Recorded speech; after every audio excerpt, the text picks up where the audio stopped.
അസ്സലാമു അലൈക്കും വറഹ്മത്തുള്ളാഹി തആല വബറകാതുഹു. ഹബീബ് മുഹമ്മദ് മുസ്തഫ സല്ലല്ലാഹു അലൈഹി വസല്ലം തങ്ങളെ പ്രണയിക്കുക എന്നുള്ളത് വളരെ പുണ്യമുള്ള കാര്യമാണ്.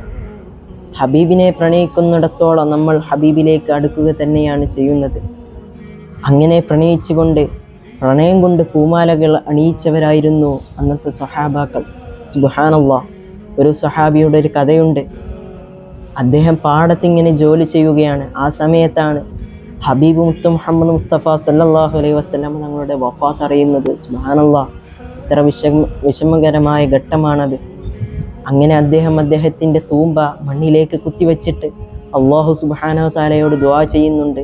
അള്ളാഹുവേ, അള്ളാഹുമ്മ അമിയ ഐനിയ, അള്ളാഹുവേ, നീ തന്ന ഈ രണ്ട് കണ്ണുകളുണ്ടല്ലോ, അത് നീ അങ്ങ് തിരിച്ചെടുത്തേക്ക്.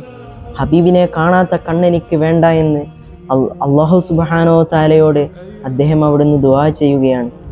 അത്രയൊന്നും നമുക്ക് സാധിച്ചില്ലെങ്കിലും ഹബീബ് മുഹമ്മദ് മുസ്തഫ സല്ലല്ലാഹു അലൈഹി വസല്ലം തങ്ങൾക്ക് സ്വലാത്തുകൾ വർദ്ധിപ്പിക്കാൻ അള്ളാഹു തആല നമുക്ക് തൗഫീക്ക് നൽകട്ടെ.